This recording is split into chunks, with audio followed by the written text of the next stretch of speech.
I am under control.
You don't know why you fall in love. First time I saw Walt Hanskin, Carol Shelby coming down there in the Cobras, it was like a fish that got hooked. I said, I have to do this. It just bit me, and I haven't stopped since. Very addictive. Adrenaline is going out there. It involves all your senses. It's a personal thing, just trying to have fun with the car. Pretty scary, but very exciting. They come to see these vintage cars doing what they did 20, 30, 40, 50 years ago. I love the racing aspect of it, the history of it. The cars were beautiful. They were still individual. It's a unique car. I like the Hemi. This is my passion. It's hardwired in your head. You just have to go out and do it.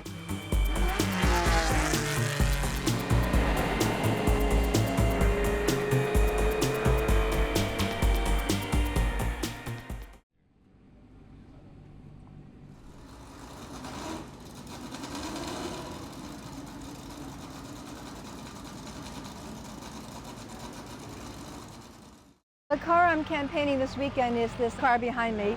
It's a Ferrari. It's a 250 GT Interim. Behind me right here, number 69, is a 1958 250 long wheelbase Tour de France. Ferrari never really gave it that name, but they won the Tour de France for like 3 years in a row. I think 1 year they came in first, second, third, and fourth.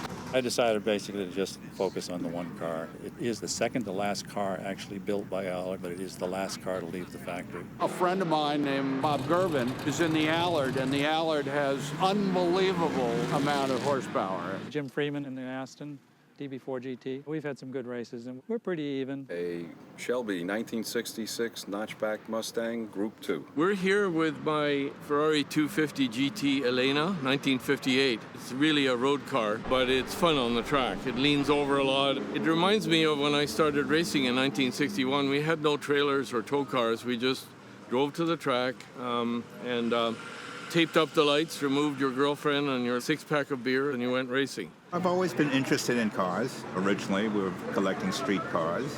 And then, of course, the race car came into the collection, and then you had to find a place to use the race car. Our passion was really to have them restored and see them in working order. We just thought it'd be fun to take them out and drive them at whatever level we can drive them. I'm not out there winning any races, but it's a chance to play with the cars, and actually, frankly, a chance to be with some very nice people. This is my fourth year. Always been into cars, always had one or two sports cars my whole life. He just gradually developed as the kids got older and, you know, most people get into golf. He started getting faster cars. Never raced. Kind of always thought in the back of my mind I wanted to. I just decided after I bought the TDF that I was going to give it a try. When I was a young boy, my brother introduced me to sports car driving with an old Triumph TR4A. So I went out and bought one and decided I wanted to go road racing.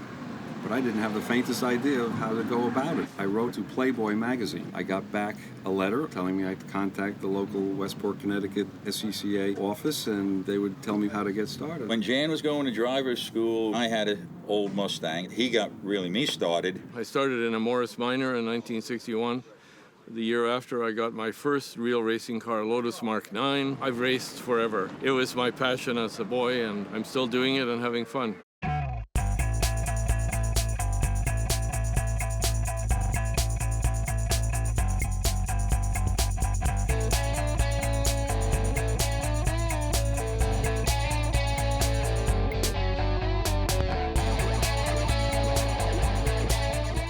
Some years ago, race cars really didn't have any position or place. There wasn't anything to do with a race car. Race cars were obsolete tools almost immediately. It's easy to look back now and say, oh, all these hundreds of cars were around, but they were in trash bags in those days. Today, we're able to see all of this stuff because of all these events around the world. Lime Rock is a fabulous setting, and it's ideal for this kind of an event. To create an event that would focus on racing cars was important because there were concours and car shows for road-type vehicles, but what do you do with an old race car? So we came up with the concept of just doing a motor race, but for old cars, and let everybody enjoy their cars and hopefully encourage them to restore them and do it. What fascinates me is seeing these wonderful historic cars to do what they're supposed to do. A lot of people restore cars to gorgeous specifications and either put them behind glass or only bring them out to car shows and don't use them to their fullest extent. I think they're wonderful racing machines, and we like to restore them so they can be put back into racing condition and really see the way they run, the way they smell, the way they sound. We don't prepare cars to win per se. Tony's main interest is in preserving the historical significance of those cars. Because of the heritage and the lineage of the car, we wanted to adhere, no matter if we were the last in the pack, it's still the way Shelby built it and delivered it to Daytona in February '67. It's not rocket science, but it takes a certain amount of patience and a desire to keep things original. For dual-purpose cars like this, we don't do much. I just have a seat belt and a fire bottle, and the only change from standard in this Ferrari is a racing seat. It's impossible with the technology and the materials and stuff not to upgrade to a degree. Going from a simple car up to a competitive car, the list could go on and on and on. There isn't anybody out here that doesn't squeeze out another 10 to 15% more horsepower than they raced in, period. Just from materials again, lighter weight. Obviously, one team does not tell the next team what they're doing. That's just racing, and you get away with what you can, but I think you have to use your own restraint and judgment on how far you want to go with it. I mean, I've been in races where little 356 Porsches, 1600cc engines, 1950 vintage, are beating a 1965 Ferrari 12-cylinder, 3.3 liter down a straight. Those cars have been modified to a degree of ridiculousness.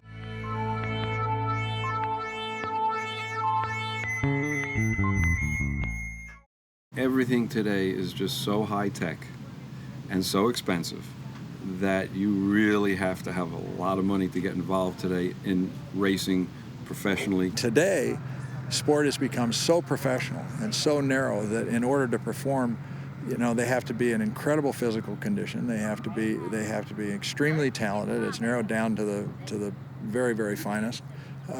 And then they're controlled by marketing agents and images all the time. So that changes the nature of the whole thing. Vintage racing is still a lot like it used to be. It was more a gentleman's sport, and you just went out and had a lot of fun, met great people. People who respect and love old cars, there's a kind of a commonality we all have. We're saluting an era when everybody was friends, and everybody, well, not everybody, but almost everybody was friends, I'm sure. But, they enjoyed each other. They had great stories to tell. We talk about the cars, we talk about the races we enjoyed with the cars, and the cars continue to be the stars.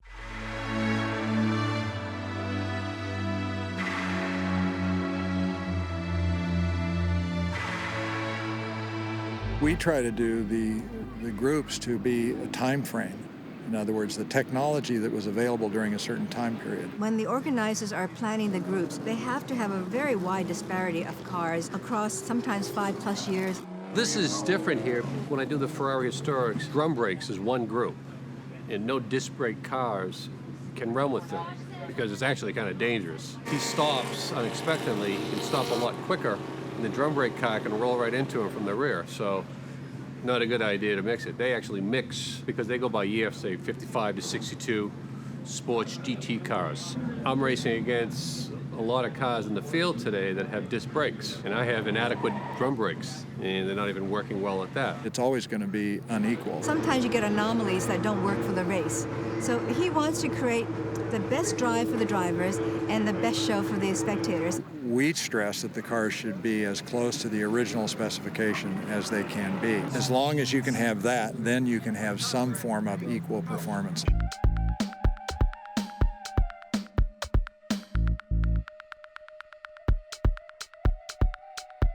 They're trying to squeeze a lot of different classes of cars into a short period of time. So it seems like a lot of practice, but it's really not. I'm on the track twice today with each car, and they're only, I think, 10, 15-minute sessions.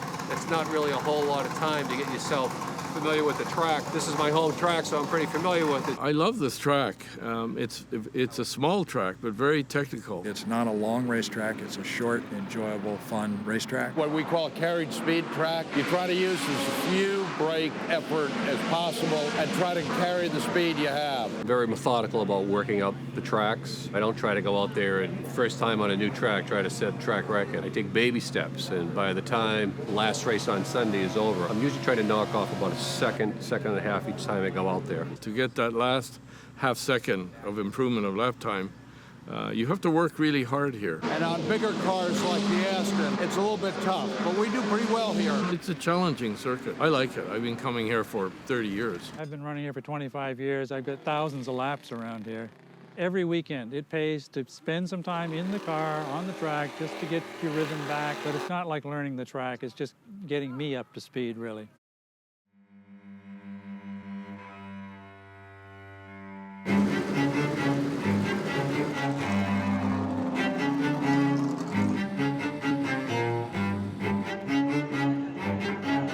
This is still a practice, but you do want to get in a fast lap because they usually take times, and that'll probably reflect where you start on the grid for the qualifying race.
First few laps was to get some heat into the rotors and the pads.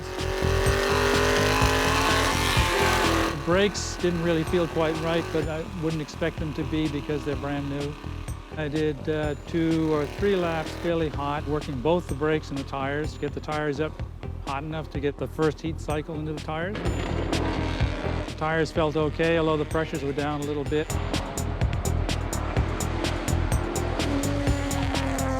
You get up some pretty good speed. You're at 4th gear, moving along pretty good. I have no brakes. You don't want to put yourself or anybody else in danger, so you got to really back off a little bit more. I'm off the gas at start finish. And I'm downshifting in the second. I'm using engine braking to get down there. Something you don't want to do. I saw you going with the Saab. Does it happen sometimes that one gets a little bit of a competitive thing going on in practice? No, I passed him, and then he passed me in the braking zone because he was getting aggressive, and I let him by.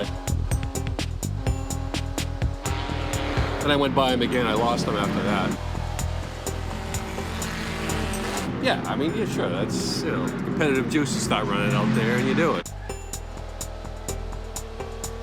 You're always looking for someone to race. It doesn't matter if you're ahead or if you're behind. Especially somebody that you know you're competitive with, just test him out a little bit. It's a mistake, really. I try not to do that. Nobody wins practice. Just focus on making sure everything feels right, get my rhythm up, get in at least one fast lap for the timers.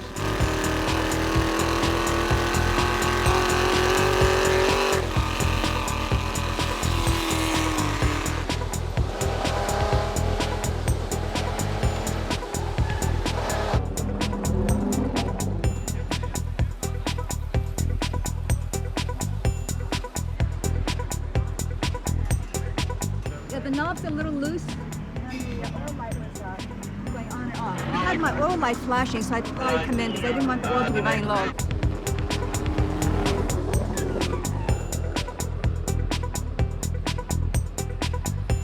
When the oil drops in temperature, the light goes off, and it's an indication you better have it looked at. Because if you run dry on oil, it'll kill the engine. It's not going to happen this weekend. I'm using engine brakes, so I'm just being careful.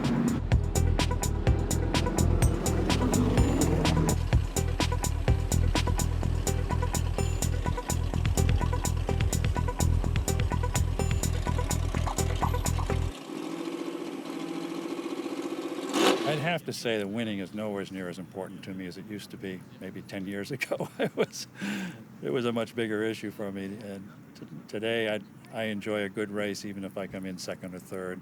If it's been a good fight, that's what it's all about. I always want to beat the guy in front of me. I don't necessarily want to come in first. If I see a car in front of me that I think might be someone I could run with, it makes me drive a bit quicker. Or if there's somebody all over your back, then you're racing to keep him back there. It's really a one-on-one kind of thing. Sometimes it'll get to be 2 or 3 of us, or even 4 cars, all dicing for the same position. We do this to win, basically. Anybody who says he doesn't is either a bad driver or has a bad car. At the beginning, I'd always try to keep up with guys that I thought were the best drivers in the series. It was always the goal year after year. It's like, never beating this guy, but, this year I'm going to beat him. And sometimes you do, sometimes you don't. You may not be in a situation where you're with other competitive vehicles to your own, so now you're racing against yourself and the clock. I never race other cars or other drivers. I only race myself. If I'm driving a car that really has a wonderful racing lineage, I would want to give it some justice by driving as well as I can. If I'm in a field where there's some very, very fine racers, some of them are pro racers, I'm more than happy to be at the back of the pack and keeping up with the pack. Once in a while, if I'm in a group with cars that are not as competitively driven, I might win a race once in a while. You get there eventually. I actually took a guy out this year that I've never beaten for like 4 years, and I've beaten him the last 6 races, so pretty happy about that.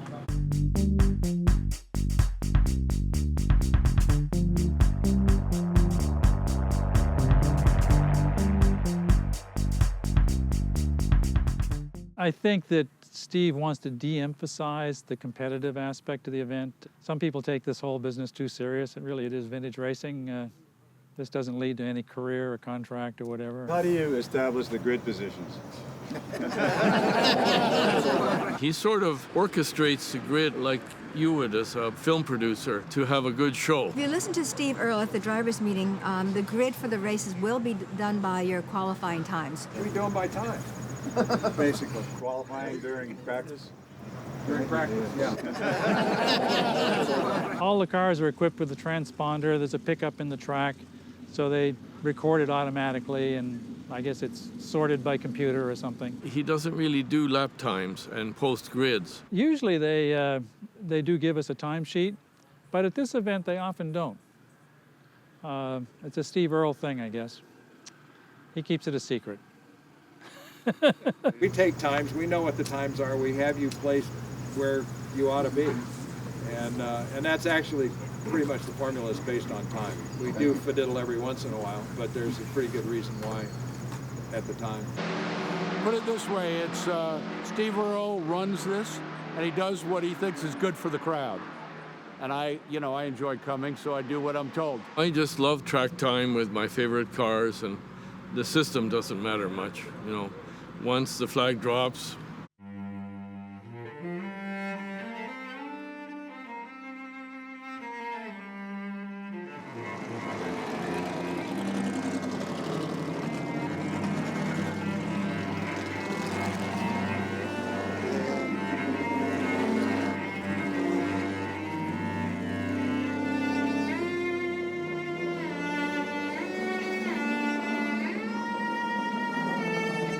Next time out in this car is the race.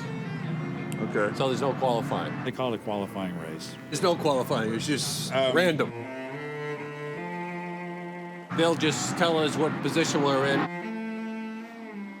I think they look and see who the faster cars are, and they kind of like do a little guesswork. They try to get the faster cars up front and the slower ones behind. That way we don't have to go through the drama at the beginning of the race and start passing.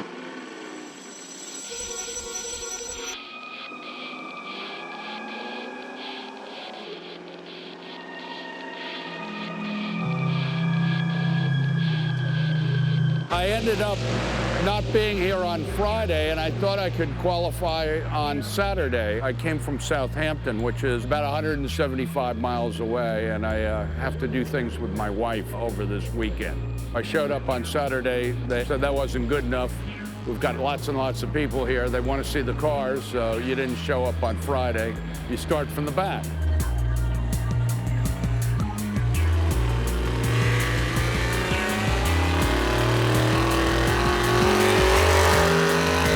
So I started from the back.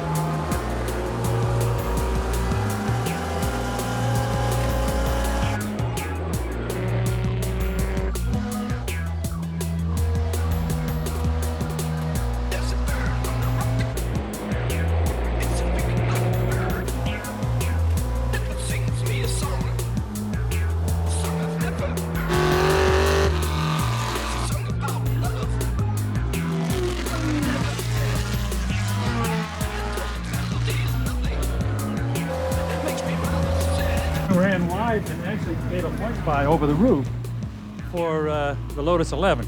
And Jim went by instead. Where the hell did he come from?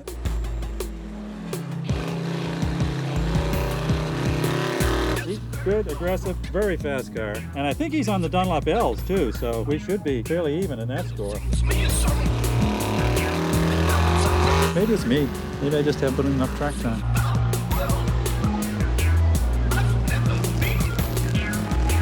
The brakes actually got progressively worse. So I was braking halfway down the track, downshifting, hitting my brakes as hard as I could. Without second gear downshift, I would have been to the woods. I think there was a Triumph or something in front of me. Once he went off, I really was running my own race, and it was nice. I could just settle down, just do my braking and get by, and very safe. This is kind of a vintage white flag for the last lap. It means hang in there, baby, one lap to go.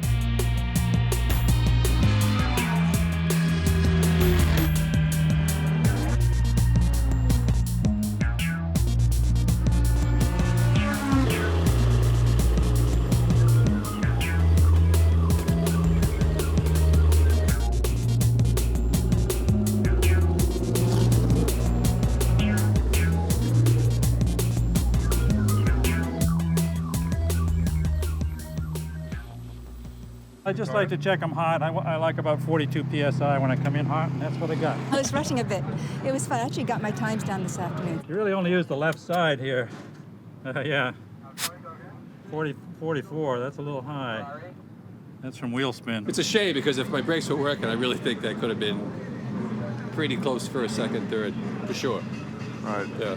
I mean, it's just you lose 5 seconds, 6 seconds on the straightaway every time. It would have been more fun if I could have stayed with Jim, but in the Aston. Well, Monday. Maybe, I doubt it. He's got the edge, it looks like, this weekend.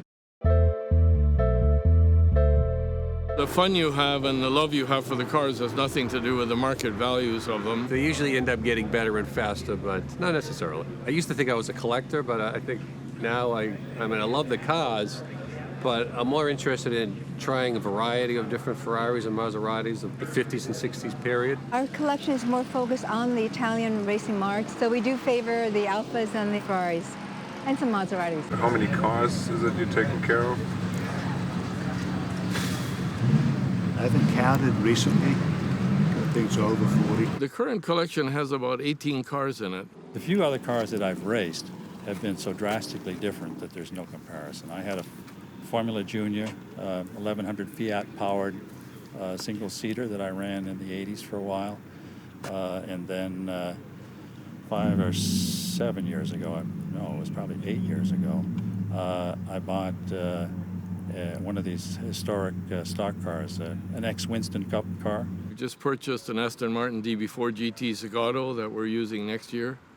And I have Chevy-powered race cars. Jim Hall's first Chaparral, chassis number 1. We're racing that next weekend at Watkins Glen. And 2 Sadlers, which are the world's first mid-engine Chevrolet-powered racing cars, 1960 and 1961. And I have a race-prepared MGTC. The race provenance is very nice to have, but when we acquire cars, often we will see where the collection might have a particular missing slot. The interim is an important historic bookmarker between the development of the TDF, Ferrari's Tour de France, and the Ferrari short wheelbase, so that really completes that series. The specialty of this car is that it's probably the only one of its particular nature or kind. In 1966, Ford wanted to get into the brand new SCCA Trans Am Racing Series, so Ford went to their man Carroll Shelby. Ford ran him off 2 batches of Wimbledon white cars. 15 of them he created Trans Am racers. He converted 4 of those cars into Group 2 rally cars. One of the other cars he turned into an FIA endurance racer, which was this car. Delivered to Daytona in February of 1967 for the 24-hour race. Drivers by the name of Ray Cuomo and Paul Richards came in first in class. Ray Como then sold the car to John Gimbel. After finishing second at Daytona in '70 with this car, I think John was a little disappointed he didn't win the race. He sold it to Jan and I right after the Daytona race. We campaigned against all the famous greats, Posey and Fulmer and Donahue and Revs and all of them. It was a hell of an experience. We did that for about 4 years. It got too slow to actually campaign any longer. We stopped the racing and put it in my garage, much to my wife's dismay. And, it just sat there. For about 12 years. Then it came to my auto shop for 10 years and sat on a lift. In 2002, Frank was watching a Barrett Jackson auction, and they started to give a definitive history of the Group 2 cars. And that's when we sort of realized that this car was quite special. I took the serial number off the car, and I emailed it to Howard Pardee, I think it was, of the Shelby American Club. And I get an email back from him. They've been looking for this car for years. Please send me any information you have on the car. This car has been restored strictly, as strictly as possible, 98% original. Frank said, let's get it done. We'll finish up and go to Monterey this year. Took a little longer than I had anticipated. 4 years later, we finished the car. It's been like a dream ever since. I think we gave John something like $2,200 for the car at that time. Hard to put a number on it, but I don't think I'd entertain anything less than $500,000. We're like 3 amigos, Frank, myself, and the car. This track is particular because right across the track is a church, and so we can't race on Sundays. It's the complete antithesis of yesterday because of the no running of cars on the Sunday, so why not have a car show?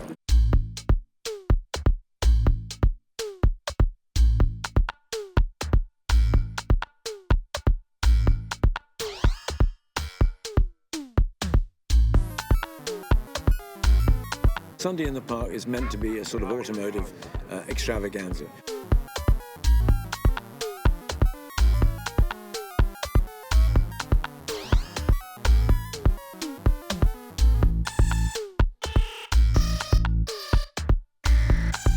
I think it's great because it gives us an opportunity to combine in one place. Oh, look, it broke his hood.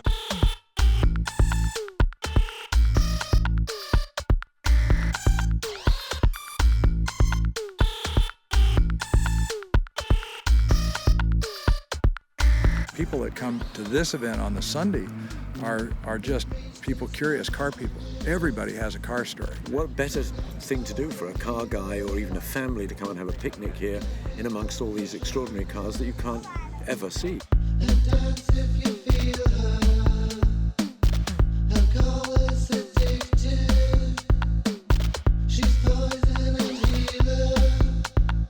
It's a wonderful weekend of car nuts stuff. I mean, we're just having a good time.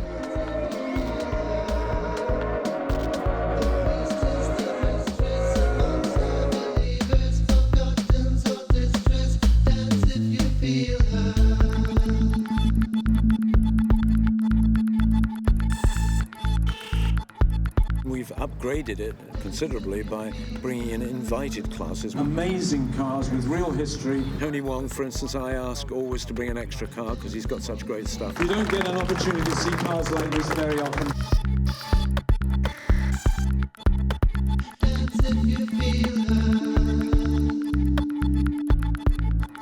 The guys in the car show pick their best of class.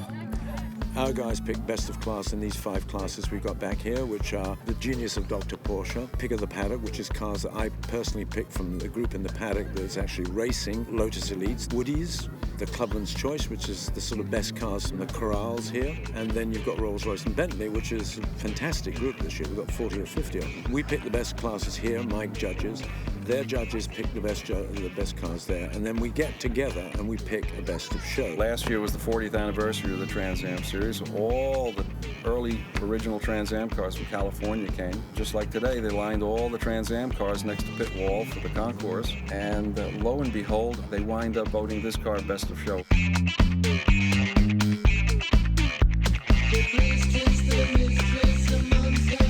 We wound up walking with a gorgeous Steuben sculptured piece of glass and a Rolex watch.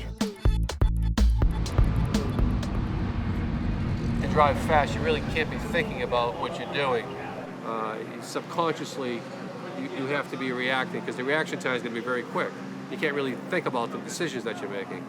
And it's the problem solving of what you're doing out there. You're always trying to look for an edge or try a different line or a different approach or a different braking point. You want to see how far you can go and come back. You always push the envelope until you finally exceed it.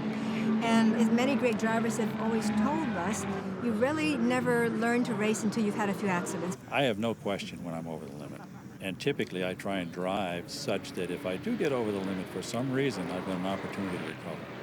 As a result, I've probably spun this car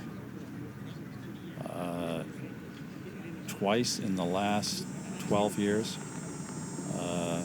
Now I've been sideways hundreds of times, but been able to recover. Ray Como always told us, you got to finish a race before you can win it. I know now when I'm braking into a corner how much more brake, how much speed I carry. If I go into too much speed, I know I'm going to lose it. If you fall off the horse, if you don't get back on, you'll never get them on again. I've had a couple of serious accidents, but I've never felt that it was going to hinder me from getting back in the car. When you've had an accident, you really have to say, okay, this happened, I know why, and I've learned from this, and it won't happen again. There's always an element of risk, and with the risk comes a concern. My husband is a very good driver, and I think, if anything, he's a conservative driver. He does not do anything crazy, but once in a while you have another crazy driver who might come and clip him, and we've all had those situations, but I'm always glad to see him come back off the track safely. These cars, the sedans, are so well built. They have roll cages, which became mandatory, I think, in 1970 when we first got the car, that you feel fairly safe in it. Again, something happened, absolutely. But it's nothing that's kind of like paramount on your mind, or really that you even think about. I think highway driving is more dangerous than racing because there's no medical standby, no doctors, no ambulances, you know. I was very hesitant at first and I didn't like it, but then I came and watched him race and I saw his passion and I saw that he knew what he was doing and he was in control. You have to really stay focused. If you start getting distracted and letting fear take over, then I think your attention is not what it should be. I'm looking in the mirrors as much as I'm looking straight ahead to make sure that I'm not going to be cutting someone off, closing the door on someone, giving someone enough room. If I see 2 cars behind me duking it out, trying to give both of them enough room so they can both have it to themselves and me not become an issue. Safety here is about personal conduct. It's knowing your car and good car control. Car control does not mean being able to come down into a turn and slide off and hit the barriers and fix it and go back out and do it again. You need to be better than that. And you need to be better than that because the guys that you're competing with are guys who don't need to be spending any time in hospitals. There is no career path here. They're not doing this to achieve anything other than personal satisfaction. I doubt very much whether you have drivers even going 9/10 or even 8/10 in these events. I instituted a rule that said if you have contact sufficient to cause damage, rather than saying if you have contact, but if you have an incident sufficient to cause damage, then you're excluded. And a lot of people misconstrue that to mean you can't race. It says nothing about racing. You're expected to race. You can race as hard as you want. You just can't run into things. You know, you can't go in and punch the guy up the back end, or you can't drive into the side of him, and you can't make silly mistakes.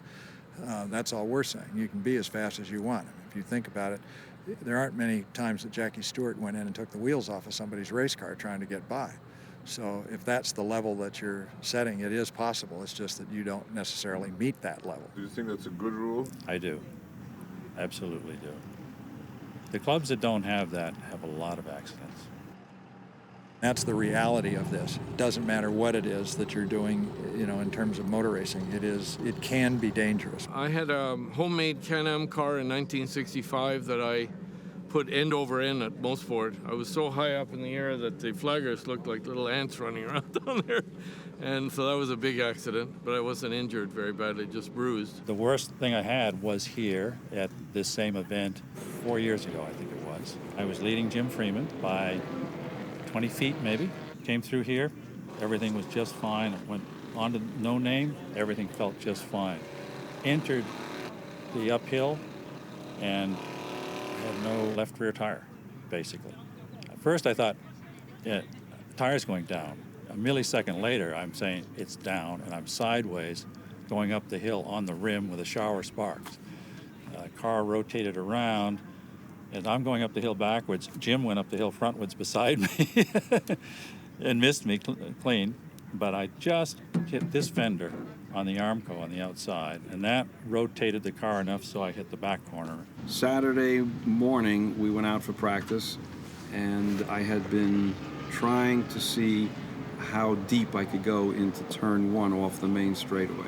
They have brake points from 6 down to 1. And a lot of cars would be braking before 6 or at 6. I got down to using 3. Unfortunately, what was happening, I was locking up brakes and probably chafed enough rubber off the tire that a few laps later, I finally made the big 180-degree bend. Tire blew out completely, dragged me off course into the grass, and then there was just no control after that. When I take the car out, you know, I make sure I bring it back. I got to take it easy. But I said, you know, anything you do in the car, that's, as the driver of the car, you got the right to do. So he took me up on it this weekend. The last lap before I ran into the guardrail, I actually beat my best times here. So it's I don't know what, 35 years later, and I'm still trying to be competitive, even if it's only with myself. I went up to a man once at Monterey, and I said, he was parked next to me, and I said, "Sir, how can you race this Ferrari GTO here? It's worth," then, many years ago, it was worth $4 million. And he said, "Well, what are you racing, Sonny?" And I said, "Well, the little Aston Martin here next to you." And he said, "What's that worth?" And I said, $250. And he said, "Well, if I roll my car up in a ball, I can fix it for $250. If you do that, you're finished." And I thought, well, he has a point. It's pretty much cosmetic damage, but it was the first time we'd ever damaged the car to this extent, and it hurt. With the value of the cars and the historical significance of them, they need to be repaired properly. Certainly everything costs more than it would for a Chevy or something like that, but they're all available. That's not an issue. We'll maintain them until something breaks. We try to preempt some of the wreckage. Every year there's some part of the car is probably getting rebuilt, and I at least once a year do a very thorough inspection looking for cracks or whatever, because we are stressing the cars much higher than they were ever intended to be. Usually get stuff ready, put it in the truck, drive up to the track, and keep your fingers crossed.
That Allard is crazy, isn't it? 6 liters. 6 liters? He's had it for 25 years. Pretty cool. Mark, what does that thing do? Cool his head? Yeah, looks like it goes up into the roof and picks up air from the rain gutter and blows air into his helmet. Because that's what gets the hottest, your head. Yeah. Very slippery out there. Oh, really? McCutcheon dropped oil in our race. Whether it got any better, I don't know.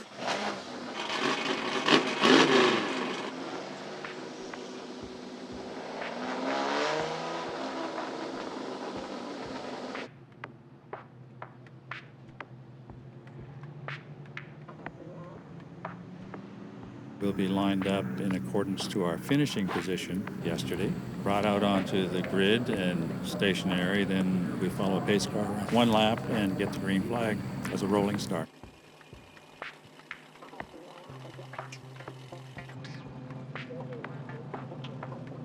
I'm running in mid-pack, so I'll have someone to race with. I just want to try and do my normal 115s and have a good time and finish.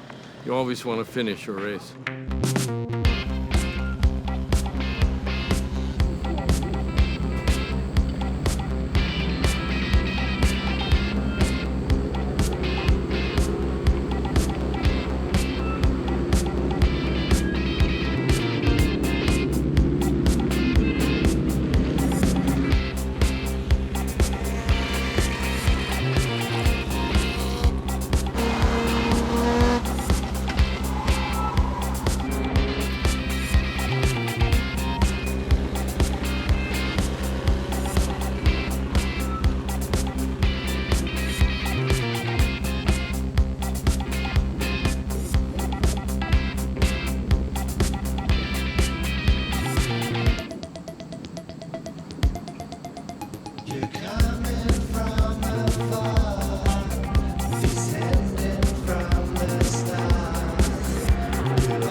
One car that I've really had trouble handling is Jim Freeman in that Aston.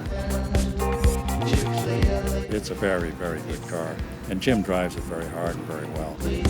The big advantage there is braking. They can just stop way better than this car. Jim just seemed to have the edge.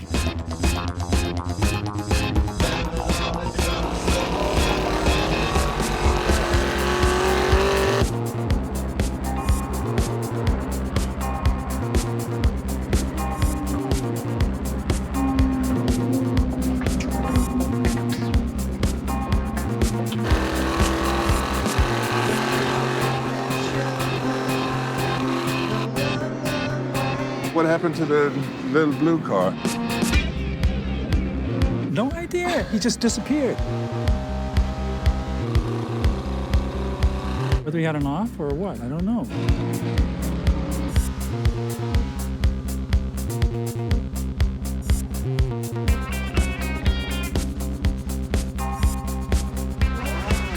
I didn't realize it, I think, until going into No Name, and I looked back and there was nobody there.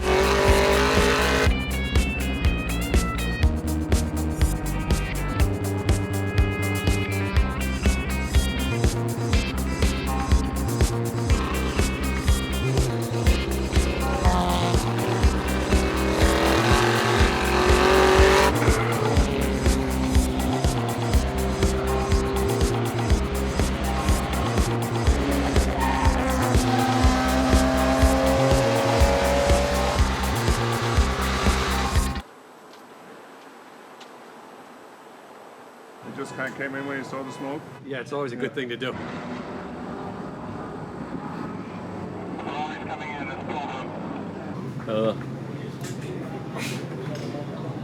I don't know yet what it is. I have to take the engine apart. They're really old gauges and they're in hard spots to see, and there's no kind of red lights going on or anything like that, or any buzzer. And I think the oil just got so hot that it just fried the engine. Things happen in racing. I mean, you know, maybe the oil cooler wasn't working correctly, or who knows. Is it a brand new engine? Yeah. It's got about 1 or 2 hours on it. The hard part is, I mean, it took me a year to get my engine back from the engine builder. You know, you wait a year and you get it back out, and it's not his fault. He's a great engine builder, but, you know, stuff like that happens. We'll just pull it out, put it in a crate, ship it back to him, and let him fix it. I've had at least, over the last 4 or 5 years, 1, 2, 3, 4 engine failures. Happens, you know. You're beating the hell out of them. You're taking them right to the max. If there's something weak in a car, when you take it on the racetrack, it will break. 100%. Where did that come out of? Fire came out of the breathers? It's a drag, but, you know, the time and the money and everything else, but it's just part of it, you know.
My times are good.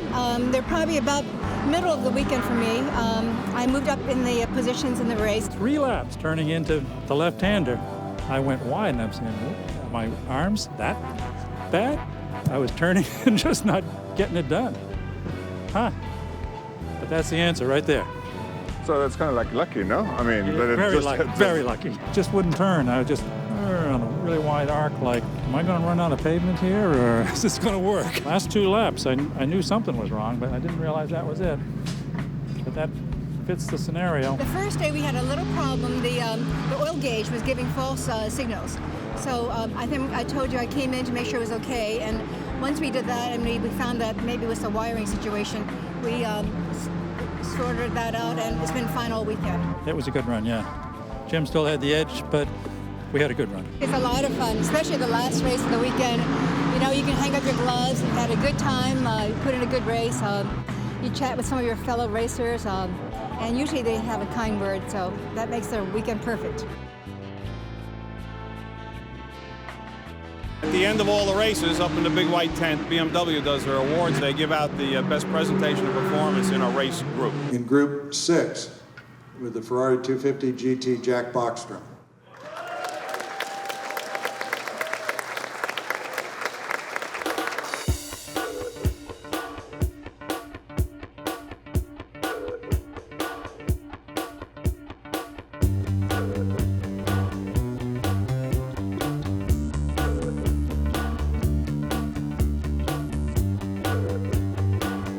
Sprint races are fun, 20 minutes, but not quite long enough. Some of the clubs will have a 3-day weekend or something where they'll devote 1 day and have what we call an enduro, but that's probably only 1 hour. I did it in Canada in Mont Tremblant, hour and a half. We won the Sebring 3-hour race in an Aston Martin 4 years, I think. We were second once and third once. It's different. You get really kind of dialed into what you're doing a little bit better.